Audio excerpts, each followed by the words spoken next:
July 25ಕ್ಕೆ bakery condiments ಎಲ್ಲ ಬಂದ್ ಆಗತ್ತಂತೆ. ವ್ಯಾಪಾರಿಗಳು ಪ್ರತಿಭಟಿಸ್ತಾರಂತೆ. ಡಿಜಿಟಲ್ ಪೇಮೆಂಟ್ ಬೇಡ, ಕ್ಯಾಶೇ ಕೊಡಿ ಅಂತಿದ್ದಾರ ಅಂಗಡಿಯವರು. ತೆರಿಗೆ ಇಲಾಖೆಯಿಂದ ವ್ಯಾಪಾರಿಗಳಿಗೆ ನೋಟಿಸ್ ಯಾಕೆ? UPI ಮೂಲಕ ವಾರ್ಷಿಕ 40 ಲಕ್ಷಕ್ಕಿಂತ ಹೆಚ್ಚು ವಹಿವಾಟು ನಡೆಸಿದ್ದಂತಹ ಬೇಕರಿ, ಕಾಂಡಿಮೆಂಟ್ಸ್ ಮತ್ತು ಇತರ ಅಂಗಡಿಗಳಿಗೆ ವಾಣಿಜ್ಯ ತೆರಿಗೆ ಇಲಾಖೆ ನೋಟಿಸ್ ಕೊಟ್ಟಿರೋದು ವ್ಯಾಪಾರಿಗಳಲ್ಲೀಗ ಆತಂಕ ಸೃಷ್ಟಿ ಮಾಡಿದೆ. ಆ ಆತಂಕ ಎಷ್ಟರ ಮಟ್ಟಿಗೆ ಅಂತಂದ್ರೆ, ಬೆಂಗಳೂರು ಸೇರಿ ರಾಜ್ಯದ ಹಲವು ಕಡೆ ಚಿಲ್ಲರೆ ವ್ಯಾಪಾರಿಗಳು ನಗದು ವ್ಯಾಪಾರಕ್ಕೆ ಮರಳೋ ಮನಸ್ಸು ಮಾಡ್ತಿದ್ದಾರೆ. ತಮ್ಮ ಅಂಗಡಿಗಳಿಗೆ ಅಂಟಿಸ್ಕೊಂಡಿದ್ದಂತಹ ಈ UPI QR ಕೋಡ್ ಸ್ಟಿಕ್ಕರ್ ಇದೆಯಲ್ಲ, ಅದನ್ನು ತೆಗಿತಾ ಇದ್ದಾರಂತೆ. ಆದದ್ದೇನು ಹಾಗಿದ್ರೆ? ಆತಂಕ ಯಾಕೆ? ನಿಜಕ್ಕೂ ಚಿಲ್ಲರೆ ವ್ಯಾಪಾರಿಗಳಿಗೂ ಕಂಟಕ ತಪ್ಪಿದ್ದಲ್ವಾ? ಈ ವಿಡಿಯೋದಲ್ಲಿ ಆ ಬಗ್ಗೆ ವಿವರವಾಗಿ ತಿಳಿಸ್ತಾ ಹೋಗ್ತೀನಿ. UPI ಫಾರ್ಮ್ಗಳ ಮೂಲಕ ಮಾಹಿತಿ ಪಡೆದಿರುವಂತಹ ತೆರಿಗೆ ಇಲಾಖೆ ರಾಜ್ಯದಲ್ಲಿ ಈವರೆಗೆ UPI ಮೂಲಕ ಹಣ ಪಡಿತಾ ಇರುವಂತಹ 65,000 ವರ್ತಕರ ಮಾಹಿತಿಯನ್ನು ಸಂಗ್ರಹ ಮಾಡಿದೆ. ಸುಮಾರು 5,900 ವರ್ತಕರಿಗೆ ನೋಟಿಸ್ ಕೊಟ್ಟಿದೆ. GST ಕಟ್ಟುವಂತೆ, GSTಗೆ ನೋಂದಣಿ ಮಾಡಿಕೊಳ್ಳುವಂತೆ ನೋಟಿಸ್ ಕೊಡಲಾಗಿದೆ. ಹಣ ವರ್ಗಾವಣೆ ಸಂದರ್ಭ ಸಂದೇಹ ಇರುವಂತಹ ಕೆಲವರ ಮಾಹಿತಿ ಕೊಡುವಂತೆಯೂ ಬ್ಯಾಂಕ್ಗೆ ಕೋರಿದೆ. ಈ ಮಾಹಿತಿ ದೊರೆತ ಬಳಿಕ 2-3ನೇ ಹಂತದಲ್ಲಿ ಇನ್ನಷ್ಟು ಜನರಿಗೆ ನೋಟಿಸ್ ಹೋಗುತ್ತೆ. ಹಾಗಿದ್ರೆ ಇಲಾಖೆಗೆ ಕೆಲವು ವ್ಯಾಪಾರಿಗಳ ಮೇಲೆ ಸಂದೇಹ ಯಾಕೆ ಬಂತು? ಯಾಕೆ ನೋಟಿಸ್ ಕೊಡಬೇಕಾಯಿತು? ತೆರಿಗೆ ತಪ್ಪಿಸ್ಕೊಳ್ಳೋದಕ್ಕಿಂತ ಒಂದೇ ಅಂಗಡಿಯಲ್ಲಿ 5ರಿಂದ 9 UPI ID ಇಟ್ಕೊಂಡು ಕೆಲವರು ವಹಿವಾಟು ಮಾಡ್ತಾ ಇದ್ದಾರೆ ಏನೋ ಮಾಹಿತಿ ಗೊತ್ತಾಯಿತು.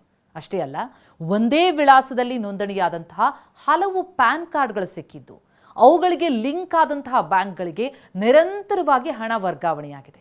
ಹೀಗಾಗಿ ತೆರಿಗೆ ಇಲಾಖೆಗೆ ಸಂದೇಹ ಬಂತು. ಹಾಗಾಗಿ ಈ ನೋಟಿಸ್ ಹೋಗಿರೋದು ಬರೀ ವಾರ್ಷಿಕ 40 ಲಕ್ಷಕ್ಕಿಂತ ಹೆಚ್ಚು ವಹಿವಾಟು ನಡೆಸಿದಂಥವ್ರಿಗೆ ಮಾತ್ರ. ಅದರಲ್ಲಿ ಸಂದೇಹ ಬಂದಂತಹ 5,900 ವ್ಯಾಪಾರಿಗಳಿಗೆ ನೋಟಿಸ್ ಹೋಗಿದೆ. ಸೊ ಸಣ್ಣ ವ್ಯಾಪಾರಿಗಳಿಗೆ ತೊಂದರೆ ಇಲ್ಲ ಅಂತ ತೆರಿಗೆ ಇಲಾಖೆ ಸ್ಪಷ್ಟಪಡಿಸಿದೆ. ಹಾಗಿದ್ರೆ ಇಲಾಖೆ ಏನು ಹೇಳ್ತಾ ಇದೆ? ಜನರು, ವ್ಯಾಪಾರಿಗಳು ಆತಂಕ ಪಡಬೇಕಾಗಿಲ್ಲ. ವರ್ಷದಲ್ಲಿ 40 ಲಕ್ಷಕ್ಕಿಂತ ಹೆಚ್ಚಿನ ವ್ಯಾಪಾರ ನಡೆಸಿದವರಿಗೆ ವಹಿವಾಟಿನ ಸ್ಪಷ್ಟೀಕರಣ ಕೇಳಿ ನೋಟಿಸ್ ಕೊಡಲಾಗಿದೆ. ಸೂಕ್ತ ದಾಖಲೆ, ಅದರ ವಿವರಣೆ ಕೊಟ್ಟರೆ ಪ್ರಕರಣ ಮುಕ್ತಾಯ ಆಗತ್ತೆ ಅಂತ ವಾಣಿಜ್ಯ ತೆರಿಗೆ ಇಲಾಖೆಯ ಹೆಚ್ಚುವರಿ ಆಯುಕ್ತ ಚಂದ್ರಶೇಖರ್ ನಾಯಕ್ ಅವರು ಹೇಳಿದ್ದಾರೆ. ವಾಣಿಜ್ಯ ತೆರಿಗೆ ಇಲಾಖೆ ನೋಟಿಸ್ ಕೊಟ್ಟಿರೋದನ್ನು ಖಂಡಿಸಿ ಜುಲೈ 25ಕ್ಕೆ ಸ್ವಾತಂತ್ರ್ಯ ಉದ್ಯಾನವನದಲ್ಲಿ ಕುಟುಂಬ ಸಮೇತ ಹೋರಾಟ ನಡೆಸ್ತೀವಿ ಅಂತ ಸಣ್ಣ ವ್ಯಾಪಾರಿಗಳು ಮುಂದಾಗ್ತಾ ಇದ್ದಾರೆ. ಕಾಂಡಿಮೆಂಟ್ಸ್, ಬೇಕರಿ ಅಂಗಡಿಕಾರರು, ತರಕಾರಿ, ಮಾಂಸ, ಸಣ್ಣ ಪ್ರಮಾಣದ ಎಲೆಕ್ಟ್ರಾನಿಕ್ ಸೇರಿ ಬೀದಿ ಬದಿ ವ್ಯಾಪಾರಸ್ಥರು ಈ ರೀತಿ ಹೋರಾಟಕ್ಕೆ ತೀರ್ಮಾನ ಮಾಡಿದ್ದಾರೆ. ಜುಲೈ 23ರಿಂದಲೇ ಹಾಲು ಮಾರಾಟ, ಜುಲೈ 24ರಿಂದ ಗುಟ್ಕಾ ಸಿಗರೇಟ್ ವ್ಯಾಪಾರ ಬಂದ್ ಮಾಡ್ತೀವಿ, ಸರ್ಕಾರಕ್ಕೆ ಬಿಸಿ ಮುಟ್ಟಿಸ್ತೀವಿ ಎನ್ನುವಂತಹ ಆಲೋಚನೆ ಮಾಡ್ತಿದ್ದಾರೆ. ಜುಲೈ 25ಕ್ಕೆ ಈ ಅಂಗಡಿಗಳನ್ನು, ಸಣ್ಣ ಪುಟ್ಟ ಅಂಗಡಿಗಳನ್ನು, ಬೇಕರಿಯನ್ನು, ಕಾಂಡಿಮೆಂಟ್ಸನ್ನು ಸಂಪೂರ್ಣವಾಗಿ ಬಂದ್ ಮಾಡಿ ಸ್ವಾತಂತ್ರ್ಯ ಉದ್ಯಾನವನದಲ್ಲಿ ಕುಟುಂಬ ಸಮೇತ ಹೋರಾಟ ನಡೆಸ್ತೀವಿ ಅಂತ ರಾಜ್ಯ ಕಾರ್ಮಿಕ ಪರಿಷತ್ ತಿಳಿಸ್ತಾ ಇದೆ. ಆದರೆ ವಾಣಿಜ್ಯ ತೆರಿಗೆ ಇಲಾಖೆಯ ಹೆಚ್ಚುವರಿ ಆಯುಕ್ತ ಚಂದ್ರಶೇಖರ್ ನಾಯಕ್ ಅವರು ಈಗಾಗಲೇ ಸ್ಪಷ್ಟಪಡಿಸಿದ್ದಾರೆ. GST ಕಾಯ್ದೆಯಡಿ ಯಾವುದೇ ವ್ಯಾಪಾರಿ 1 ವರ್ಷದಲ್ಲಿ 40 ಲಕ್ಷಕ್ಕಿಂತ ಹೆಚ್ಚಿನ ವ್ಯಾಪಾರ ವಹಿವಾಟನ್ನು ಮಾಡ್ತಾ ಇದ್ರೆ ಮಾತ್ರ, ಅದರಲ್ಲಿ ಕೆಲವರಿಗೆ ನೋಟಿಸ್ ಕೊಟ್ಟಿದ್ದೀವಿ. ಕಳೆದ 2021ರಿಂದ 2024ರವರೆಗಿನ ಪ್ರತಿ ವರ್ಷ 40 ಲಕ್ಷಕ್ಕಿಂತ ಹೆಚ್ಚಿನ ವ್ಯಾಪಾರ ವಹಿವಾಟು ನಡೆಸಿದ್ರೆ ಅದರ ಬಗ್ಗೆ ಸ್ಪಷ್ಟೀಕರಣ ಕೇಳಿ ಕೊಟ್ಟಿರುವಂತಹ ನೋಟಿಸ್ ಇದು. UPI ಮೂಲಕ ಪಾವತಿಯಾದಂತಹ ಹಣದ ಆಧಾರದ ಮೇಲೆ ನೋಟಿಸ್ ನಾವು ಕೊಟ್ಟಿಲ್ಲ, ಬ್ಯಾಂಕ್ ದಾಖಲೆಗಳ ಆಧಾರದಲ್ಲಿ ನೋಟಿಸ್ ಕೊಟ್ಟಿದ್ದೀವಿ ಅಂತ ಸ್ಪಷ್ಟಪಡಿಸಿದ್ದಾರೆ.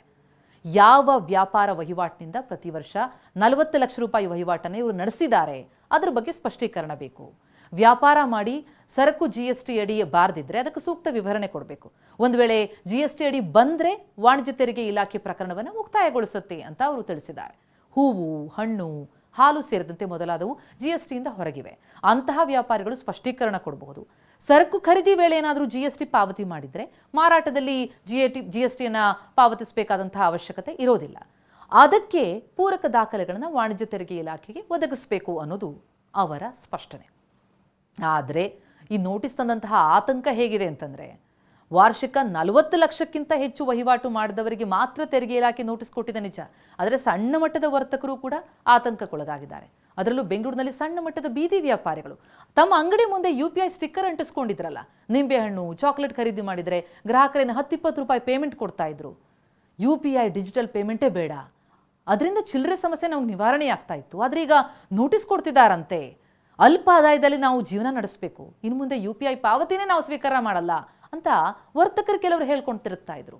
ಮುಖ್ಯವಾಗಿ ಬೆಂಗಳೂರಿನಲ್ಲಿ ನೋಂದಣಿ ಮಾಡಿಕೊಳ್ಳದ ಆಹಾರ ತರಕಾರಿ ಮಾಂಸ ಮಾರಾಟಗಾರರು ಇದಕ್ಕೆ ಸೇರ್ಕೊಂಡಿದ್ದಾರೆ.